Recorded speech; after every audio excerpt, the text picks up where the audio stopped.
Bonjour Stéphane Fontaine. Bonjour. Merci beaucoup d'être présent sur ce plateau de l'Hebdo des PME. Alors vous êtes le CEO du groupe Ositem, un groupe spécialiste des solutions cloud, des services managés. Quelles sont donc l'ensemble des solutions proposées par votre groupe ? Alors, les solutions que nous proposons, nous sommes créés déjà en 1990. Nous sommes à la base des architectes d'infrastructures. Et avec l'avènement de la virtualisation, du télécom, on s'est ouvert en fait tout naturellement avec la valorisation de la donnée à ce qu'on appelle l'hébergement et le cloud. Oui. On propose des services à valeur ajoutée auprès de grandes sociétés comme des sociétés françaises, des grands comptes et des ETI en France, en Europe, en Asie et très bientôt aux États-Unis. Très bien. Et quels sont les leviers de performance pour faire en sorte que cette transformation digitale aide les entreprises à booster leurs ventes, à booster les croissances ? Quels sont vraiment ces nouveaux outils, également les nouvelles méthodes aussi à mettre en place au sein des entreprises ? Alors je paraphraserai Victor Hugo sur le sujet, je dirais « dis-moi comment est ton SI ?» et je te dirai comment sera ton entreprise et ton activité dans 3 à 5 ans. D'accord. En fait, on assiste les sociétés dans cette transformation à travers 3 axes. Le premier, c'est l'axe métier. Donc, il faut aider les métiers, échanger avec eux et amener de l'élasticité, de la scalabilité avec des solutions qui existent, à savoir l'infrastructure as a service, le IaaS, software as a service, SaaS, et plateforme as a service. Okay.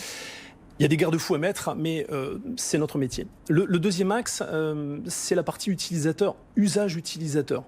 Voilà, il faut éviter à tout prix le shadow IT et donc permettre aux utilisateurs d'avoir les mêmes services qu'ils ont en tant que particuliers. Donc, c'est de l'agilité, c'est de la mobilité, c'est des visioconférences. C'est vraiment très important. Et puis enfin, le troisième axe, c'est le contrôle du SI. Donc, il va falloir avoir une visibilité en temps réel sur les applications métiers, le ressenti utilisateur. Donc toute cette couche de supervision, en fait, on appelle ça la météo des services. Donc on est en mesure de mettre ça en place. Très bien. Alors on entend beaucoup dire aussi que la transformation digitale est réservée aux grands groupes et que les PME, PMI, ETI, etc., ces entreprises ont plus de mal à l'intégrer. Que répondez-vous à cela ? C'est une bonne question. En fait, c'est ouvert à tout le monde.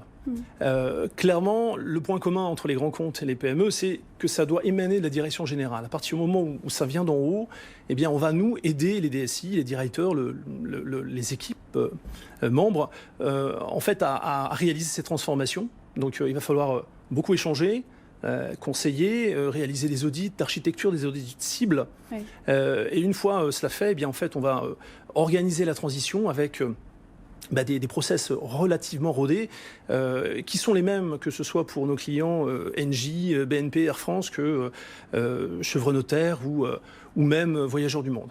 Très bien. Le critère, c'est l'intégrité intellectuelle et on doit travailler en confiance pour accompagner sur le long terme. Bien sûr. Et j'imagine que vous avez des projets. Quels sont ces projets ? Je vais en retenir 3. Le premier, c'est un outil d'asset management qu'on a développé en interne pour, de façon prédictive, éviter toutes les usures liées à l'audiovisuel, donc tous les composants qui peuvent s'user. Donc, de façon prédictive et préventive, on va les changer. Donc, on a un taux de service évidemment bien meilleur et un rendu utilisateur aussi plus performant. Deuxième projet que je pourrais évoquer, c'est l'accompagnement dans le cloud. On a, parmi les architectes d'Ositem, en fait, des spécialistes qui vont venir avec un service à valeur ajoutée bien border les garde-fous d'une consommation qui pourrait déborder.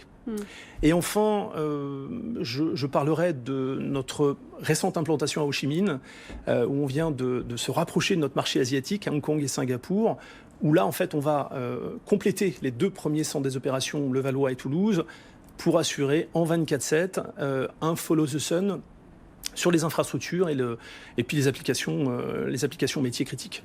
Eh bien, merci beaucoup d'avoir été présent pour nous parler de votre société. Merci. Un grand merci.